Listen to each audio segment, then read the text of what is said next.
Agosto de 42. Guadalcanal. Em julho, ele completava uma base lá. Fuzileiros entraram na selva tão densa que o sol mal tocava o chão. Minutos depois, fuzis sussurravam e homens caíam antes que o atirador fosse visto. Patrulhas congelaram, aterrorizadas demais para se mover. Dezenas morreram por balas invisíveis que pareciam vir das próprias árvores.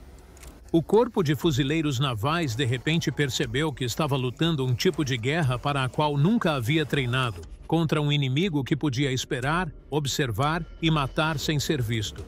Foi assim que aprenderam a revidar. Não se esqueça de se inscrever. Ao chegar a Guadalcanal em agosto de 1942, os fuzileiros navais esperavam combate, mas não o inimigo oculto na copa das árvores. A selva do Pacífico não era apenas um terreno, era um labirinto de palmeiras altas, cipós grossos como cordas e sombras úmidas que se estendiam em todas as direções. A visibilidade evaporava além de poucos metros, e o som, ecoando estranhamente, tornava a direção quase impossível de identificar. Os fuzileiros navais treinavam para assaltos e metralhadoras, não para fantasmas com fuzis. O primeiro aviso: estalos isolados, calmos, pacientes, cirúrgicos. Homens caíam no meio de uma frase, no meio de um passo, sem nunca identificar quem atirou. Patrulhas inteiras mergulhavam na lama, convencidas de que dezenas de soldados inimigos deviam estar cercando-as. Era um atirador solitário escondido nas árvores. Esses franco-atiradores raramente atiravam duas vezes do mesmo ponto. Eles esperavam, recarregavam lentamente e davam outro tiro fatal minutos depois. O pânico se espalhou pelos pelotões como um incêndio. Jovens fuzileiros navais examinavam galhos nervosamente, cada folha suspeita. Os movimentos das patrulhas desaceleraram, às vezes levando horas para cruzar 100 metros. Até suboficiais experientes se sentiam caçados. Oficiais logo viram que atirar na copa da selva só gastava munição. As balas batiam inofensivamente em cascas e folhas, não conseguindo nada além de revelar as posições para o inimigo. O custo psicológico foi devastador. Os fuzileiros navais sentiram que a selva os odiava. Não era um campo de batalha, mas um ser vivo que cooperava com o inimigo. Relatórios chegavam à sede da divisão descrevendo cenários idênticos. Um atirador invisível imobilizando 30 homens por quase uma hora. As baixas aumentavam sem uma solução clara. Os fuzileiros navais estavam acostumados à agressão e à força esmagadora, mas aqui, esses instintos foram punidos. Na segunda semana, comandantes notaram algo assustador. Eles haviam entrado em uma forma de combate nunca abordada no treinamento nos Estados Unidos. Cada árvore era uma ameaça, cada sombra podia conter a morte. E o inimigo dominou o ambiente bem antes do primeiro fuzileiro naval pisar em Guadalcanal. A curva de aprendizado seria íngreme e cada erro era pago com sangue. Para entender o domínio japonês nos primeiros combates do Pacífico, veja como eles foram formados. O exército imperial não via o franco-atirador como especialidade menor, mas sim como uma arte. Os candidatos não eram escolhidos apenas pela precisão. Eles eram avaliados por algo muito mais raro, a capacidade de desaparecer. Recrutas com visão excepcional eram submetidos a padrões rigorosos. Os que piscavam ou se mexiam muito eram dispensados. Apenas os mais disciplinados sobreviviam à seleção. Admitidos, os recrutas passavam meses de instrução focada não em atingir alvos, mas em nunca serem vistos. Praticavam posições incômodas até os membros adormecerem. Eles costuravam plantas nas suas fardas diariamente para manter a camuflagem fresca. Instrutores os testavam, andando sob eles, examinando a folhagem a poucos metros. Se um recruta fosse visto, o grupo reiniciava o exercício. Isso implantou uma mentalidade: invisibilidade primeiro, pontaria em segundo. O equipamento refletia essa filosofia. O fuzil padrão, o tipo 97, era mais robusto do que elegante. Sua mira não era para precisão cirúrgica a longas distâncias, mas sim otimizada para a folhagem densa, onde uma pequena área de alvo já importava. Os franco-atiradores levavam poucas balas, o que exigia paciência. Frequentemente levavam bolinhos de arroz em folhas, podendo ficar imóveis nas árvores por dias. Muitos se amarravam aos galhos para que o cansaço não os traísse. A doutrina enfatizava o caos psicológico. Atiradores japoneses estudavam o comportamento americano, observando quem levava rádios, dava ordens e cuidava dos feridos. Uma bala certeira podia desorganizar uma companhia inteira. Atacavam os fuzileiros navais em momentos que eles julgavam seguros, ao beber água, limpar armas ou se aliviar.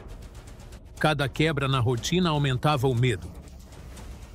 Pior, esses franco-atiradores raramente atuavam sós. 3 a 5 podiam apoiar-se de ângulos que se sobrepunham como teias de aranha. Atirando na posição de 1 hora, você se expunha a outro. Quando patrulhas americanas notaram o padrão, já era tarde. Não era brutalidade aleatória. Era uma intimidação calculada para deter avanços, minar o moral e sangrar batalhões. Uma morte silenciosa por vez. Nos primeiros meses da Guerra do Pacífico, funcionou com perfeição.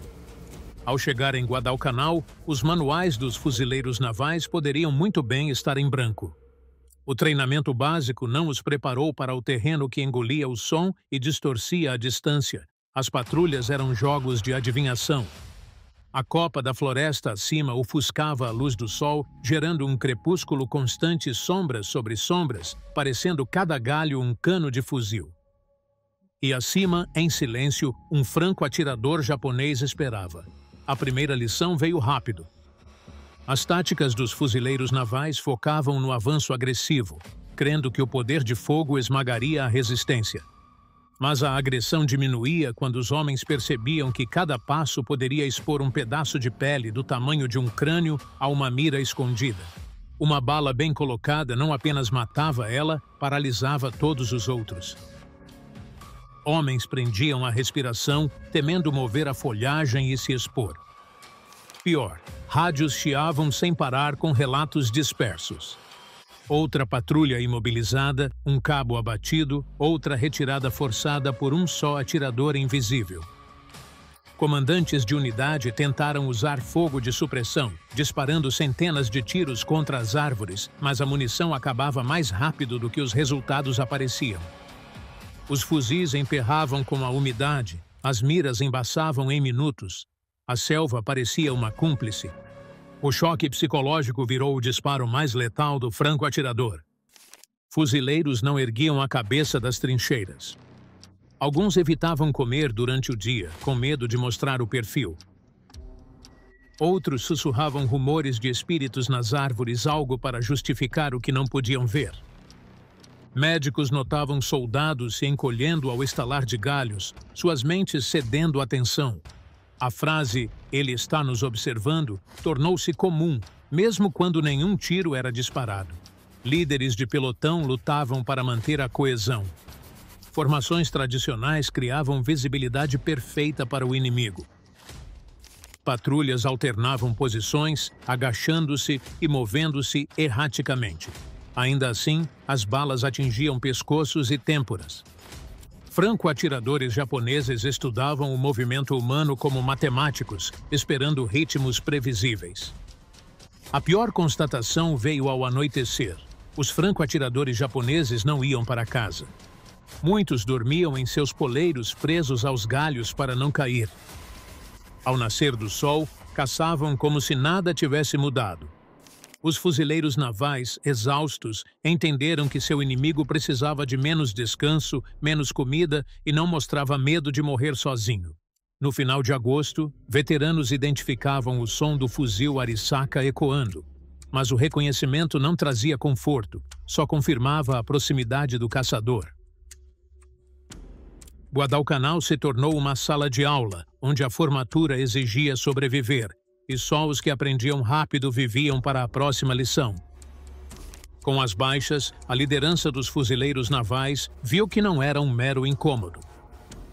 Os franco-atiradores não atrasavam, mas moldavam as operações. Companhias inteiras ficavam imobilizadas por horas por um único atirador que dava 5 tiros por dia. A logística parou, os cronogramas de assalto atrasaram. O inimigo havia descoberto uma maneira de controlar o andamento da guerra com quase nenhuma munição. Os fuzileiros navais não possuíam doutrina contra franco-atiradores, fuzil padrão ou treinamento para combater esse inimigo silencioso. Então, as unidades de linha de frente experimentaram. A primeira tática foi a observação. Os fuzileiros navais estudavam os galhos. Cortes recentes significavam ocupação. Folhas amontoadas que não combinavam com o entorno indicavam camuflagem. Pássaros que emudeciam podiam denunciar posições. Com o tempo, pararam de olhar ao nível dos olhos e começaram a olhar a 6, depois 12 metros acima. Mas só a percepção não bastava. Suprimir um ninho de franco-atirador exigia fogo intenso num pequeno ângulo. Fuzis automáticos Browning crivavam troncos. Atiradores de Thompson disparavam às cegas na folhagem. Espingardas eram distribuídas em algumas patrulhas. Primitivo, sim, mas surpreendentemente eficaz na vegetação densa.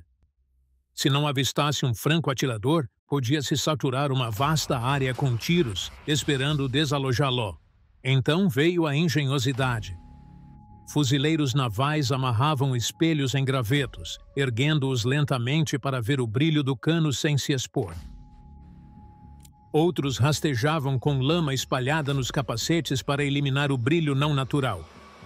Equipes de fuzileiros atiravam através de folhas de palmeira sem movê-las, tentando replicar a furtividade japonesa. Uma grande descoberta surgiu por acaso. Um esquadrão, preso sob a posição de um franco-atirador, atirou granadas nos galhos. A explosão fez chover folhagem morta e o franco-atirador que estava em cima deles. Poucas táticas se espalharam tão rapidamente pela divisão. Uma granada certeira podia anular horas de domínio do franco-atirador. Mas para cada solução, um fuzileiro naval morria para apreendê-la.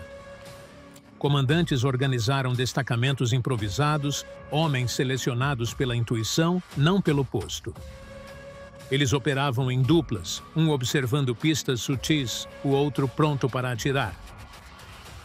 Essas equipes seguiam as patrulhas como cães de guarda silenciosos, esperando o menor sinal de um ninho. Quando o contato ocorria, eles não respondiam com pânico, mas com matemática, localizando ângulos, calculando a elevação, prevendo rotas de fuga. Lentamente, quase imperceptivelmente, o medo se transformou em compreensão. Os fuzileiros navais notaram que os atiradores japoneses seguiam rotinas. Eles preferiam certas espécies de árvores, selecionavam pontos estratégicos perto de cruzamentos de trilhas e raramente se mudavam após o primeiro abate, confiando mais na ocultação que na mobilidade. Essa confiança seria sua ruína. Pela primeira vez, os fuzileiros navais não só evitavam a morte, mas aprendiam a retribuir. Em 1943, relatórios de baixas revelaram algo alarmante. Cada hora gasta caçando um franco-atirador bem escondido custava mais vidas americanas. Companhias de infantaria perdiam força ao tentar avançar 10 metros. As patrulhas paravam, o moral se desgastava e a munição desaparecia nas árvores. Comandantes precisavam de uma ferramenta indiferente à camuflagem, sombras ou silêncio. Recorreram ao fogo. Engenheiros dos fuzileiros navais começaram a usar o lança-chamas M2 na selva, inicialmente para bunkers e casamatas. Um oficial notou algo simples. A camuflagem do franco-atirador podia iludir balas, mas nada se esconde da fome do fogo. Observadores avançados marcavam árvores que pareciam perfeitas demais e, em vez de investigá-las com tiros de fuzil, soltavam uma coluna de fogo que subia pelos galhos como um relâmpago líquido. O efeito foi imediato. Grandes chamas de combustível aderiam à casca e folhas. Ninhos ocultos se incendiaram. Atiradores que confiavam na quietude enfrentavam arma que a punia mais. Fumaça densa revelava formas antes invisíveis. Fuzileiros aplaudiam. Pela primeira vez, eles podiam varrer uma copa inteira e não um galho. Japoneses prezavam paciência, mas fogo recompensava pressa e pânico. Alguns franco-atiradores pulavam de seus postos para escapar do ar em chamas, expondo-se aos fuzileiros que esperavam embaixo. O sucesso gerou mais inovação. Engenheiros mudaram as misturas de combustível para maior queima. Esquadrões de infantaria treinaram equipes de lança-chamas que visavam a copa das árvores antes dos ataques. O boato de chamas já fazia franco-atiradores japoneses deixarem posições ideais, mudando-se para esconderijos mais fracos. Contudo, operadores de lança-chamas viraram alvos de alto valor. Seus tanques volumosos os tornavam lentos. Uma bala bem mirada podia fazê-los explodir. Os fuzileiros navais responderam providenciando guarda-costas para que o bocal chegasse às árvores. Uma nova doutrina surgiu rapidamente. Fuzileiros davam cobertura, equipes flanqueavam e o fogo limpava o desconhecido. Com a difusão dessas técnicas, algo curioso ocorreu. O franco-atirador invisível começou a errar. Temendo a incineração, mudavam de posição mais frequentemente, quebrando a disciplina que os fazia temíveis. Seu tempo de tiro ficou desleixado, a camuflagem, apressada. A guerra psicológica agora se invertia. Sombras que antes protegiam o caçador, agora escondiam calor e morte. E no ar denso do Pacífico, o medo se espalhava mais rápido do que a chama. Com as batalhas no Pacífico, comandantes aceitaram a verdade que fuzileiros navais de linha de frente descobriram meses antes.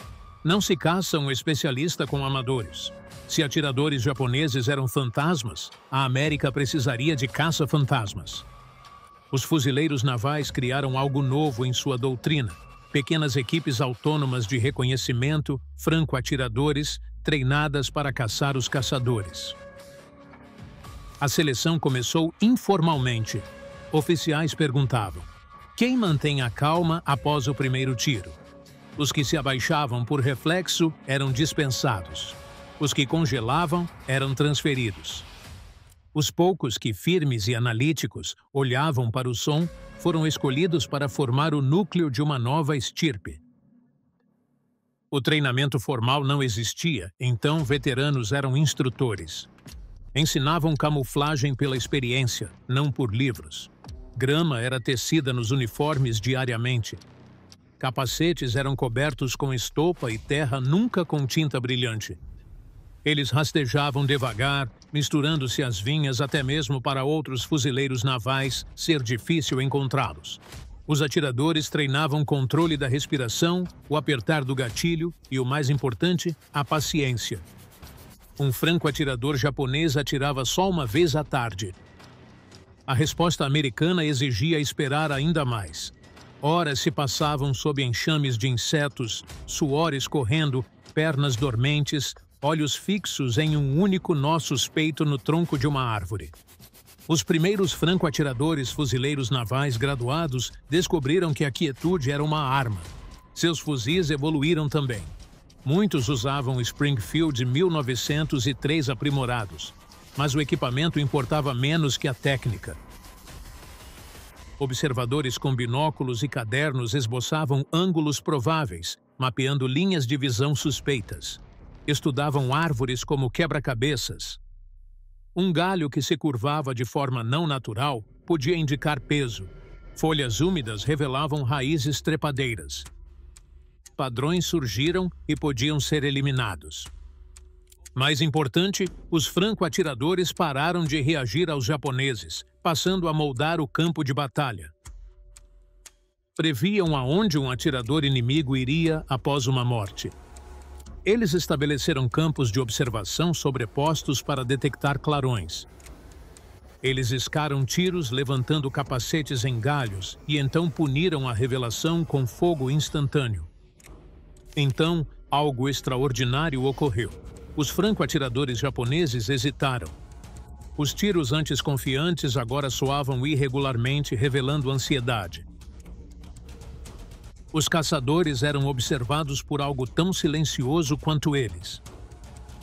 Pela primeira vez desde Guadalcanal, o poder começou a mudar não através de um poder de fogo esmagador, mas sim por uma mestria igual das sombras. No meio da guerra, os fuzileiros navais aceitaram uma verdade incômoda. Nem todo franco-atirador japonês podia ser caçado um a um. Alguns ninhos eram esculpidos em troncos de figueiras de Bengala, reforçados com toras de coqueiro ou enterrados em bocas de cavernas escavadas direto na rocha vulcânica. A precisão sozinha não resolveria isso. Assim, os fuzileiros navais começaram a fazer o que exércitos industriais fazem melhor: escalar a destruição até o problema subir. A mudança iniciou em Tarawa. Após perder esquadras inteiras tentando desalojar um atirador, os comandantes lançaram uma nova resposta: o lança-chamas. Os fuzileiros navais assistiam em silêncio sombrio ao napalm em chamas subir um tronco de palmeira, formando uma bola de fogo que consumia galhos, onde antes uma mira brilhou. Franco-atiradores, antes intocáveis, agora gritavam, caíam ou pulavam de seus esconderijos. Engenheiros de combate tomavam notas. Se não achava o franco-atirador, queimava o local onde ele podia estar. Pelotões de metralhadoras aprenderam a direcionar suas Browning calibre 50 para a copa das árvores. As balas pesadas não só furavam a proteção, mas também destruíam seções de troncos, jogando folhas e lascas de madeira. A selva, antes aliada dos atiradores japoneses, virou um problema. Observadores de artilharia adaptaram-se logo. Em vez de esperar por posições confirmadas por rádio, eles aprenderam a bombardear áreas suspeitas de ocultação. Apenas um projétil explosivo de 105 milímetros podia desintegrar um posto de franco-atirador que demorou dias para ser construído. As equipes não chamavam isso de supressão, chamavam de apagamento. O apoio aéreo aproximado seguiu. Corsários fuzileiros navais mergulhavam baixo, crivando bambuzais com centenas de tiros, seus motores causando pânico em franco-atiradores acostumados à quietude. Mesmo errando o alvo, o temor causava movimento, e mover-se significava morte. Em seguida, vieram as táticas de tunelamento. Esquadrões, usando cargas de demolição, selavam as entradas das cavernas, sepultando os franco-atiradores lá dentro. A mensagem era brutal e simples: o terreno não te salvaria. Em 1944, o campo de batalha inverteu. Franco-atiradores, antes predadores imóveis, agora se moviam constantemente com medo de ficar em um local. Sua maior vantagem, a paciência, era usada como arma contra eles. Os fuzileiros navais descobriram algo elegante sob a violência. Força esmagadora não só mata o inimigo. Isso o força a se modificar e cada alteração deixa um vestígio. Com isso, as sombras não eram mais tão escuras. Em 1945, a transformação estava feita. Os fuzileiros navais, antes paralisados por um galho, agora se moviam na selva com precisão cirúrgica. As unidades contra franco-atiradores já não caçavam sombras. Perseguiam padrões, sons e ritmos que os japoneses jamais imaginaram que os americanos decifrariam. Pelotões de franco-atiradores desenvolveram disciplina aterrorizante. Aprenderam a mimetizar o vento, movendo folhas com leves toques dos dedos, a ficar imóveis sob formigas e a respirar com os dentes cerrados para não mover a folhagem. Fuzileiros que antes faziam barulho nas trilhas, agora deslizavam pela selva, usando caminhos que os japoneses julgavam que os americanos jamais usariam. Observar virou obsessão. Observadores rastreavam a reflexão da luz no orvalho, a reação das aves ao silêncio, o calar das cigarras ao mínimo movimento de um cano de fuzil. Um piscar de olhos inoportuno, um erro, podia denunciar um franco-atirador. E esses fuzileiros se tornaram mestres em detectar a menor das traições. A tecnologia aprimorou a lâmina. As variantes M1C e M1D deram aos fuzileiros a vantagem de um segundo tiro antes que um franco-atirador japonês pudesse reagir. O ferrolho abafado nos novos Springfield permitia recarregar em silêncio. Estacas de bambu viraram monopés para apoios estáveis nas encostas da selva. Essas não eram mais improvisações, eram doutrinas. A comunicação também foi aprimorada. Franco-atiradores dos fuzileiros navais usavam sinais de mão e flashes espelhados para coordenar sem expor a posição. As equipes japonesas, que ainda dependiam da caça isolada, foram sistematicamente superadas por duplas que se moviam como um único organismo. As táticas psicológicas se inverteram. Fuzileiros deixavam snipers japoneses atirar e esperavam. Tal hesitação, por medo e treino, tornava os atiradores japoneses previsíveis. Quando um franco-atirador não se reposicionava imediatamente, ele se tornava um homem morto. Quando ele se reposicionava, o ruído o traía. A notícia se espalhou entre as fileiras japonesas. Os americanos agora veem tudo. A selva mudou de lado. O terreno que sussurrava a vantagem japonesa agora zumbia com a confiança americana. Cada árvore era um potencial tiro, cada cume tinha olhos, cada clareira parecia vigiada. Franco-atiradores japoneses que sobreviveram escreveram: "Os fuzileiros são fantasmas. Eles esperam mais do que nós conseguimos." Essa foi a inversão final. Os japoneses se orgulhavam da paciência, mas os fuzileiros navais descobriram uma forma ainda mais letal: a imobilidade armada. Não se tratava mais apenas de pontaria. Era o domínio do silêncio. De predador e presa, o campo de batalha havia se tornado caçador contra caçador e os fuzileiros navais estavam saindo vitoriosos. Em junho de 1945, Okinawa silenciou e a equação que aterrorizava os fuzileiros havia se invertido. Franco-atiradores japoneses, antes fantasmas, morriam em posições que julgavam invisíveis.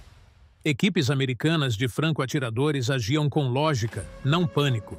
Lança-chamas queimavam esconderijos em árvores. Artilharia eliminava ninhos suspeitos.